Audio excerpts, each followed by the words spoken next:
Hello, dear friends. We are sincerely glad to welcome you again. And today we will have a conversation with the esteemed Igor Mikhailovich Danilov. Hello.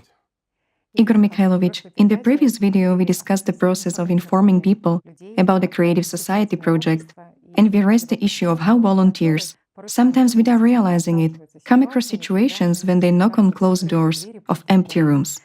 And you told us in each specific case why no one would actually open that door and why there is emptiness behind that door. So our viewers very well remember the associative example which you gave while telling about a person who came to see the entire reality of what is happening in the world. As a very conscious and sensible person, he understood that it is necessary to act. It is necessary to save his own life and the lives of his near and dear ones and all people on the planet. And so he makes a decision to inform all people across the planet that there is a way out, that the way out is the Creative Society, and that's where there is a chance to save this world. Thus he takes the following action. He spends his $5,000, which he saved for vacation, on reaching out to the brightest stars on the human Olympus, political celebrities, movie stars, and renowned scientists, in the hope that they will pick up this information wave and convey information about the real state of affairs to people.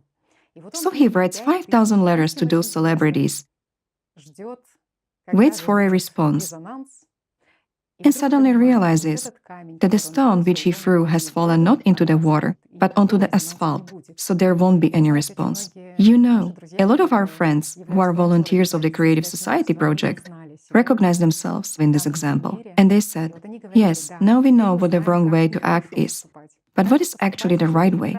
What is the alternative in this situation in fact?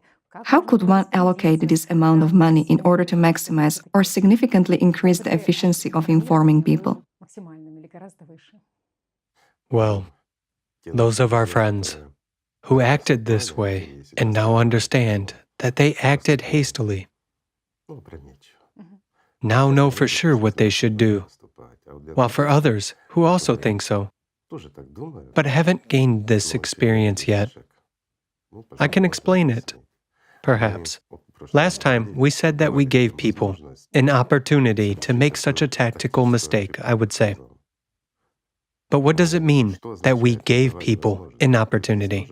This point is also very important because we could have stopped people at any moment and explained that, guys, you are knocking on a closed door of an empty room. No one is going to answer you. But do you know what would remain? People would have probably listened to us and acted in a different way. But inside, they would still bear hope that this cannot be so, that those people who did it before us didn't convey information properly. They recounted something in a wrong way or approached the text in a wrong way. Everything will be different for me, for sure. Of course, I actually understood. Yes, exactly. And since I understood, it means I will be able to explain to our celebrities, to our Olympians, that this is very important information. And in fact, even they are under direct threat now. Not only us, everyone will suffer.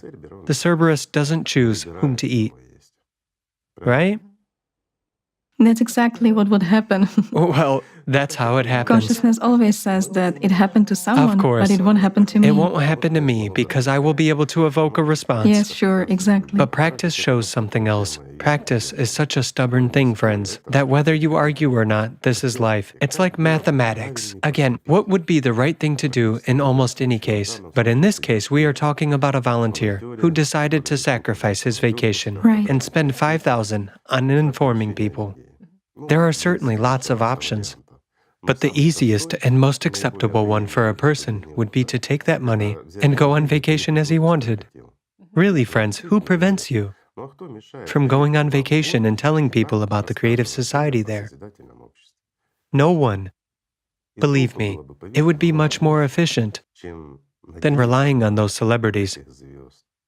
We already told you that reaching out to them is useless and pointless.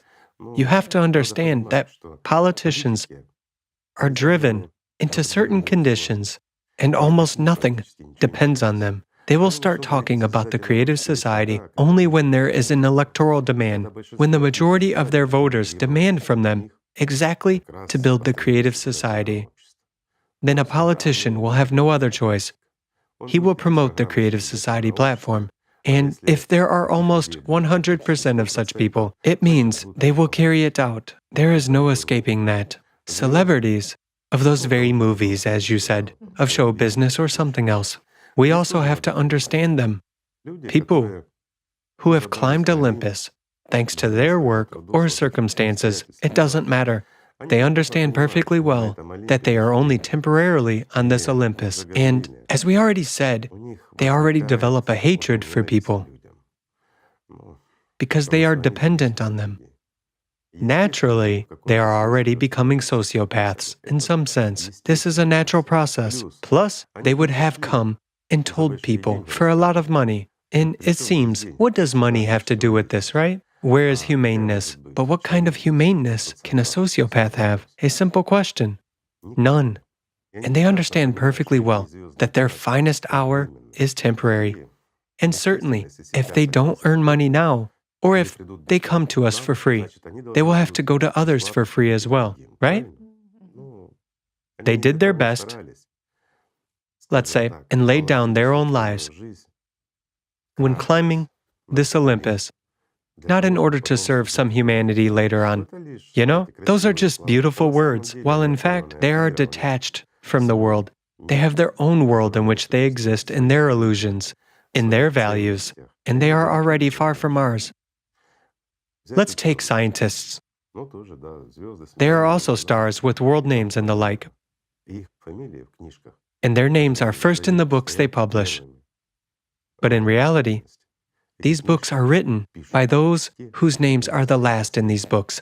And of course, we feel sorry for those people, to reach out to them, to people who only know how to build a career and how to receive grants and survive in these hardest conditions of the modern consumerist format.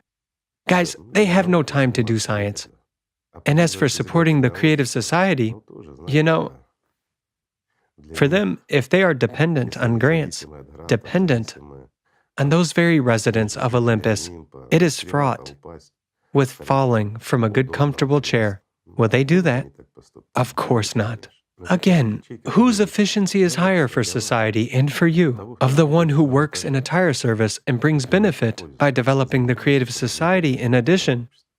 Or of that scientist with zero efficiency for humanity, who devours your money like a black hole, while in fact being an impenetrable jungle, blocking the light of science? This is the reality. This is one side. The other side is, if they were really true scientists, they would have come to us themselves a long time ago. After all, many come, those who really understand, and those true scientists who themselves are able to get to the bottom of what we are talking about. And there are many such examples. They don't even necessarily come to us, but they speak on similar topics, openly and honestly. What do scientists actually have to do with this? Let's take ordinary bloggers who study climate change, or the behavior of some volcano, or something else, and they come to understand what we are talking about. It is enough just to give them a hint, and they notice these interrelations, right? How can a deep focus earthquake that occurred in Argentina affect Yellowstone?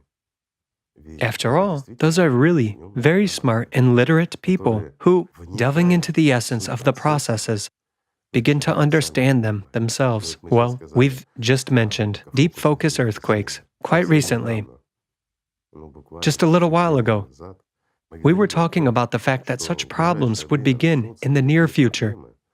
And those very scientists with big names, with their names in the books at the top of the list, told us and the whole world that we were mistaken, that this could not happen, that an earthquake could only occur in the Earth's crust.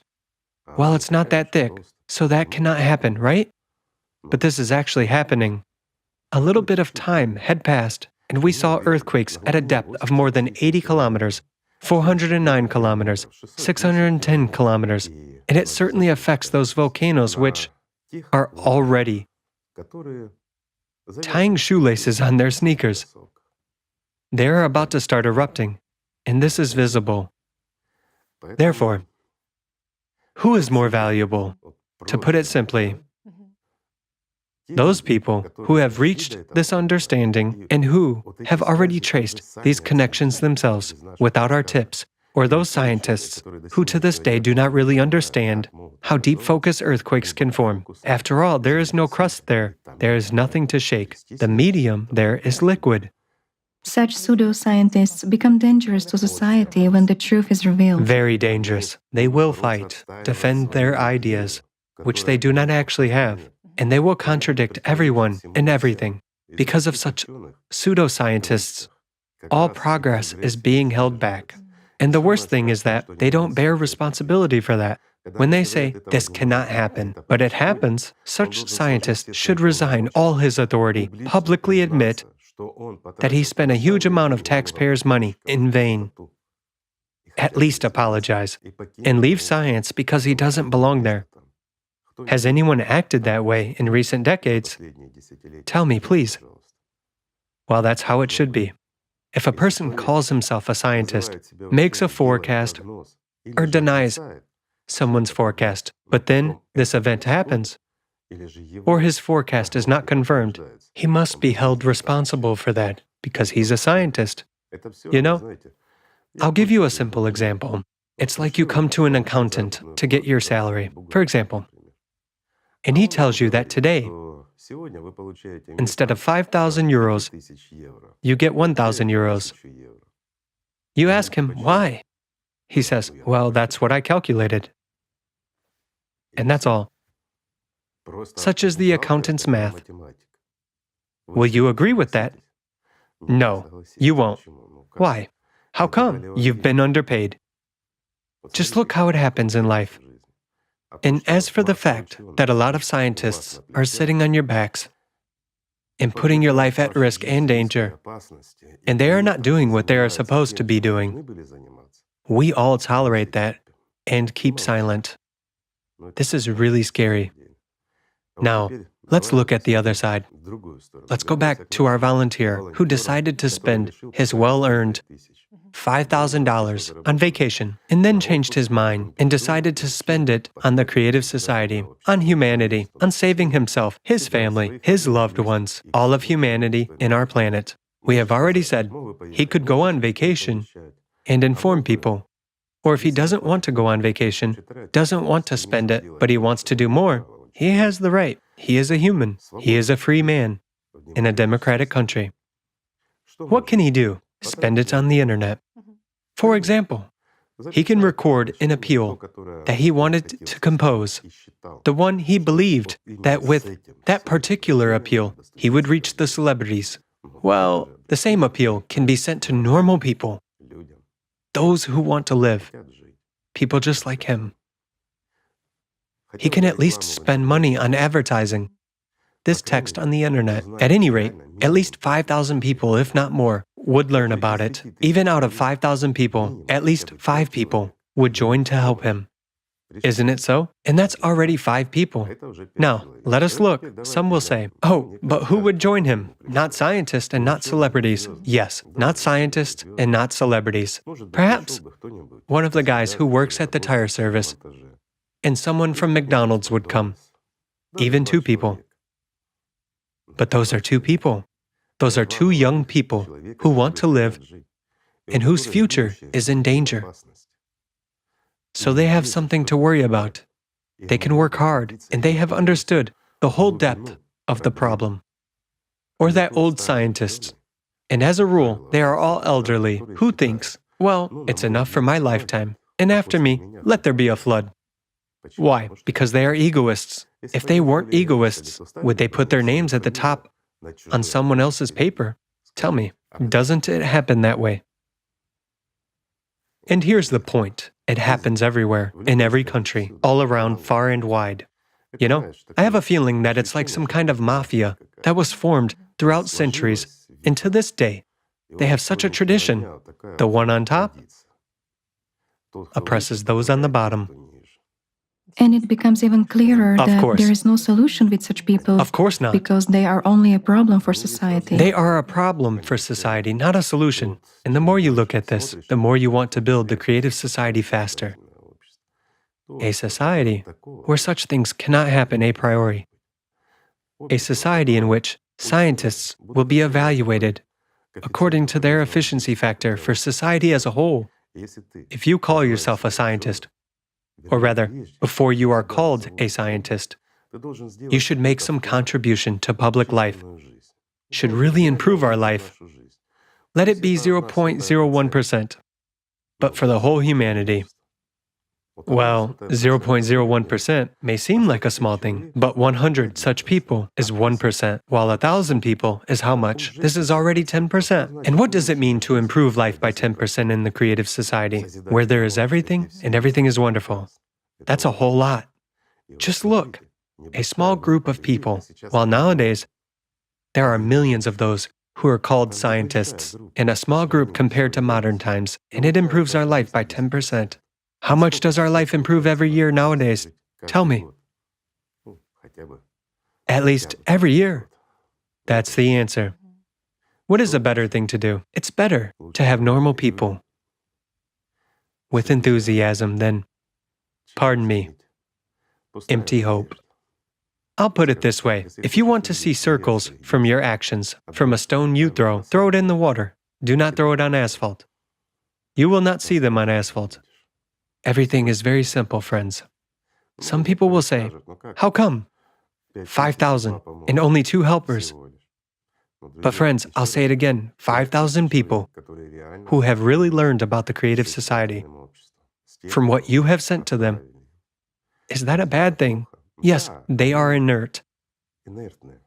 They are inactive. Only 2 active helpers came, as we said, from a tire service and from McDonald's, while the rest stayed at home on the couch. But they know about the creative society. They know about the climate problems. And when the Cerberus comes to their backyard, they will at least have a chance to regret not supporting you in time. On the other hand, when they see someone else later on, maybe they will get interested, investigate, and dig deeper. Maybe your message came to them at the wrong time, and they were unprepared.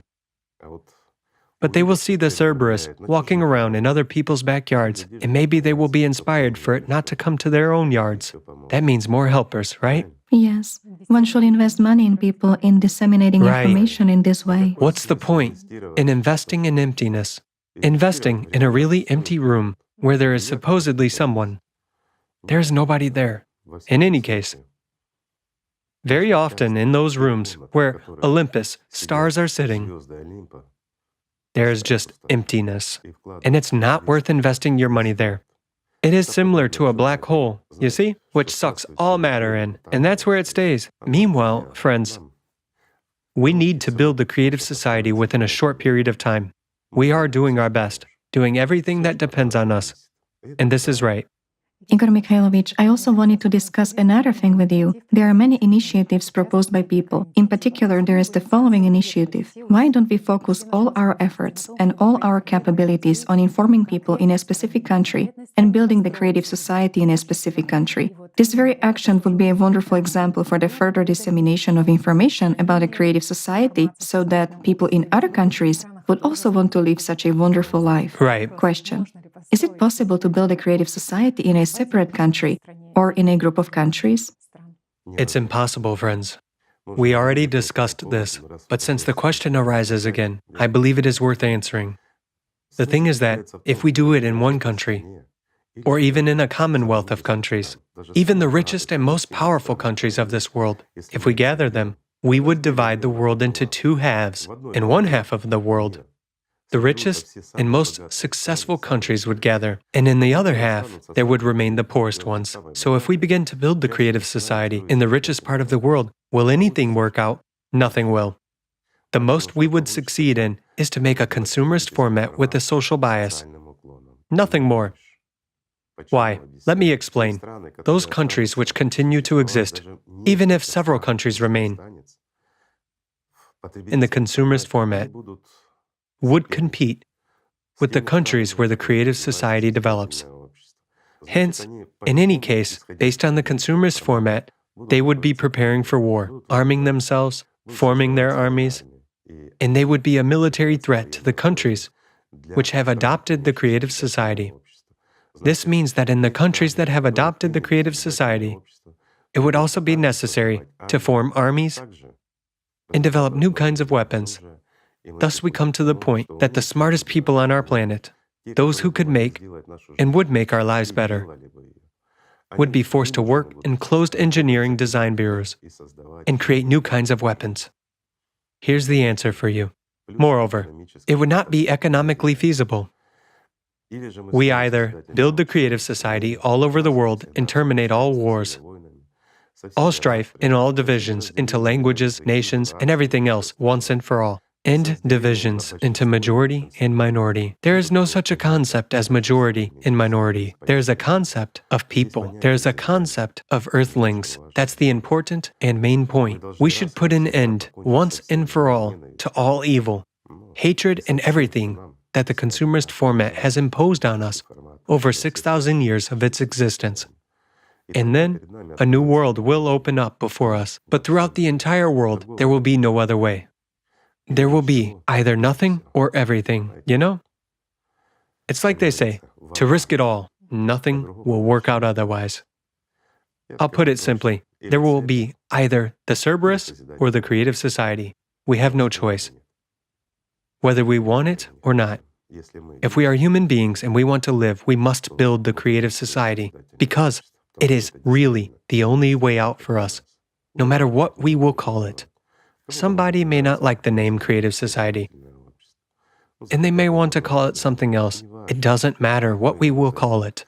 It's important for the essence not to change, and then everything will be fine, right? Igor Mikhailovich, many people already understand and have heard that the creative society is a society of equal people and equal opportunities. And they're afraid, will that very private property be abolished in the creative society, for instance? Or will private property be preserved in the creative society? Let's just say the communist idea, where there is no private property, is unacceptable in this case. There definitely must be private property. A private house, a private car. If you own a plot of land, I'm figuratively saying, and you want to grow tomatoes on it, when you have a replicator at home, it's your personal business. Grow them. It's your private property. It's a different matter that it will not be possible to privately own what nature gives us. It's inappropriate to privately own the air, the land, that which is in the ground, or the ocean. How? It's all ours. Let's take water. After all, we don't produce it, although a replicator will produce everything.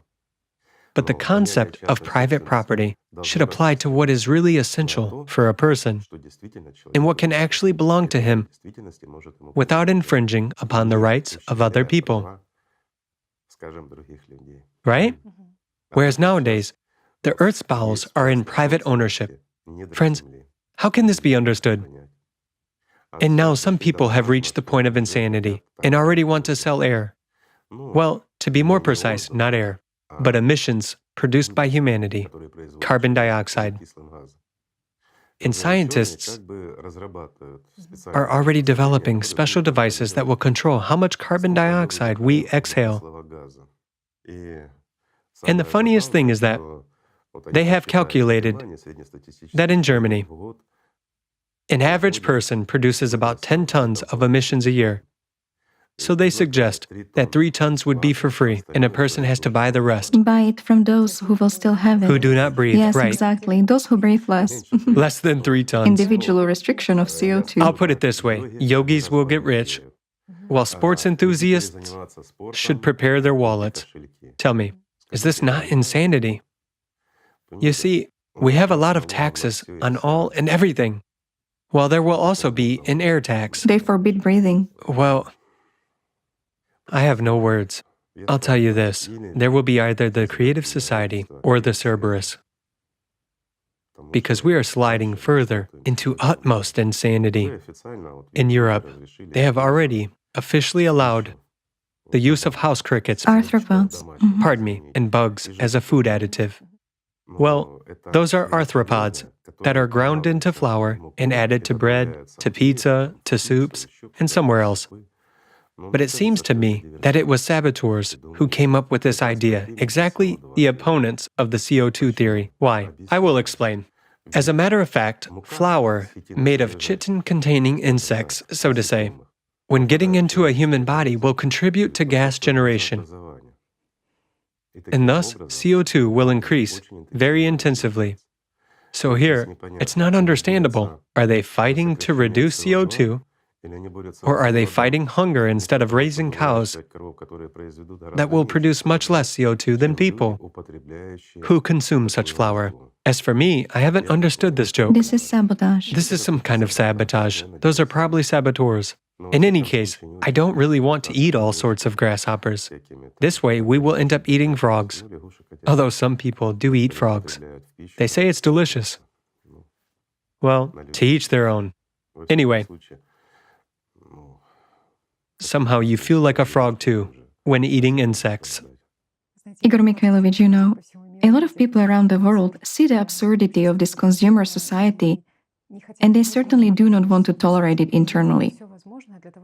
So they do everything possible to draw attention to every single problem in order to get the public to focus on addressing that local problem. Divide and conquer. That's how Satan acts. He creates a problem for everyone and diverts attention to it. And a lot of smart, talented people are fighting for the rights of minorities, for the rights of, I don't know, insects, not to be eaten, or for some other rights. Meanwhile, these are all symptoms of the same disease. This whole human stupidity is insurmountable under a consumerist format. Yes, we can succeed in defending the rights of minorities, but then the rights of animals will immediately be trampled. We can succeed in defending the rights of animals, but then the rights of children will be attacked. It's a never-ending story. The only solution is the creative society. That's where everyone's rights have to be taken into account. Do you know why? Because the laws and rights will be written by us, friends. By us, the people. Not those celestials who descended from us, yet climbed up to their Olympus by stepping on our heads and our lives. And from there, they send to us, the biomass, who, like frogs, have to eat all kinds of bugs and crickets. They send to us their laws written for us, for the herd.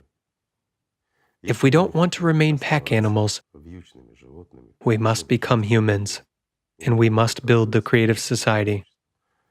We have no other option, friends. Or we can remain sheep, waiting to be skinned. It is also an option, but it's unacceptable. So, friends, let's just remain humans. Let's say, be worthy of the title of a human being. This is important, and everything will be fine for us, right? Therefore, let's just love each other. Thank you. Thank you so much, Igor Mikhailovich, for your support and for everything. Thank you, friends. Peace be with you.